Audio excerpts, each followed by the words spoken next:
Starting your English sessions on the right foot sets you up for an excellent session. Whether you want to review language you did before, introduce something new, or just get your students in English mode, then a warm-up game or a starter activity can do wonders. I'm Will from Enchanted ESL, and here are 9 creative ones you can use right away. There are some fantastic ideas here that will have you sorted for the first few minutes of your classes. They're ideal with big groups, small groups, individuals, in person or online. A lot of them give students something to do as soon as they come into the classroom or log in, so there's no messing about waiting for everybody to turn up and get ready. The first one is a great example of this. It's called Acrostic Challenge. It's very simple. Write a word vertically on the board or whatever you're using online. Students have to think of words that start with each of those letters, like an acrostic poem. I like to use a word that's going to be important later in the class, or the general topic of what they're studying. For example, restaurant. Can your students come up with a word that begins with R, one that begins with E, one that begins with S, and so on? As students join the class, they immediately see the vertical word and can get going straight away. They don't have to wait for everybody else. To go into a bit more detail with Acrostic Challenge, check out the whole video I made about it, up there and down in the description. Another activity with a similar format is creative uses. Again, super simple. Display an image or a word of some everyday item, like a spoon, a table, or a potato. Really, it can be whatever you want, and again you can link it to the theme of the class. As students arrive, they can start thinking and writing down different uses of that object. This is going to need some creative thinking, and your students might not always have the language to express their ideas. That's why it's best with intermediate and advanced students. Plus, you can always be on hand to assist where necessary. The idea is they come up with as many creative uses as possible and really use their imagination. And once everybody has had a bit of time to come up with some ideas, get them to share their most interesting ones. Some of them will be pretty crazy. Alright, so that might be a little bit too much for your students, so here's a more straightforward one. It's called picture prompts. Here you display an image and students just write down what they can see. With beginners, you should have lots of people and lots of objects so they can just name things. Challenge intermediate students with pictures that have less people and less objects, so they have to write down details or actions or people's feelings. And for advanced students, give them more abstract images. Get them to interpret what might be going on and how it makes them feel. I like to turn this into a kind of mood board where students can write down words or phrases, whatever comes to mind when they look at the image. The fourth activity on the list can follow the same kind of structure as the previous ones, but it doesn't have to. It's called Say and Draw or Read and Draw. We'll start with Read and Draw. This is like the reverse of picture prompts. You put a short text describing a scene and they have to draw a picture of that scene. So like before, they can start as soon as they arrive to the class. It's a fun way of reviewing language from previous sessions and practicing a bit of reading. Or you could use it to create intrigue for what might be coming later in the session. Throw in some new vocab and your students will want to know what it means. Now, Say and Draw involves you reading the description out loud, so they have to listen. Obviously, if you're doing this, you're going to have to wait for everybody to have arrived before you can start speaking. For both Say and Draw and Read and Draw, there's a great hack. You can use AI like ChatGPT to come up with loads of descriptions of scenes for you. Ask it to write me a short and simple description of a picture of a clothes shop.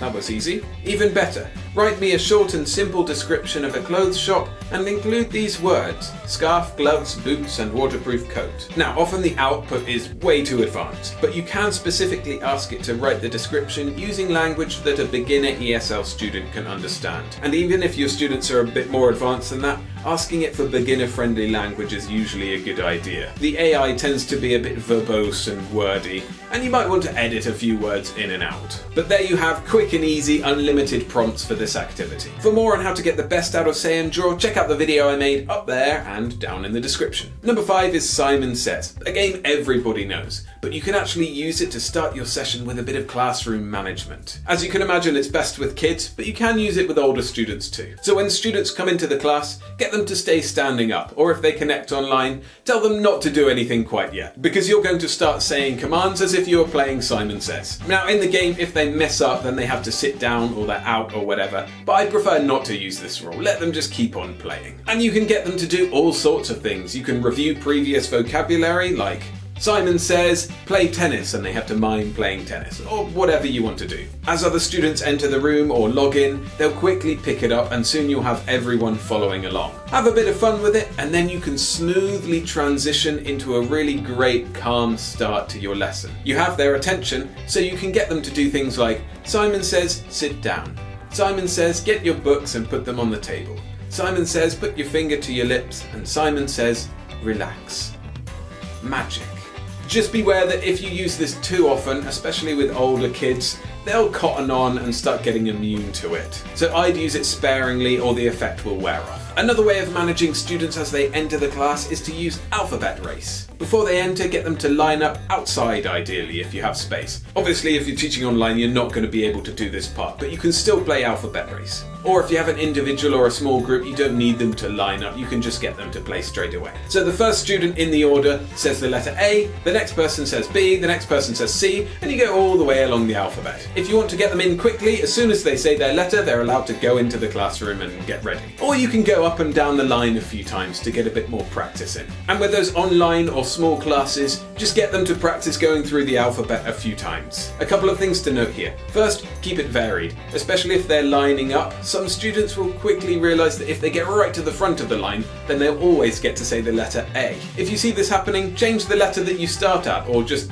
reverse the order completely. And second, if your class is very big, you might not be able to hear students right at the back of the line. So think of a different way to organise them so everybody can take part without having to yell down the corridor. And watch my video on alphabet race to see how you can make it a timed challenge and really up the difficulty for those students who are more confident. Number 7 is a really fun one. It's a little variation of a game that I love to play called What's Changed. Now you have to do a little bit of preparation for this and it's not ideal for online classes. You can still play and I'll explain how in a bit. But for those in a physical classroom, before the class starts, change some things in the room, move some furniture, turn some posters upside down. Whatever it is, put it in the wrong place, so students will notice it as they come in. Then they can tell you about what they see or write down all of the things that have changed. It's actually quite fun not to tell them this is a game or anything, just have them go in and they'll be surprised by everything in the wrong place. They'll immediately start telling you about it. And once they get the hang of it, you can make those changes subtler.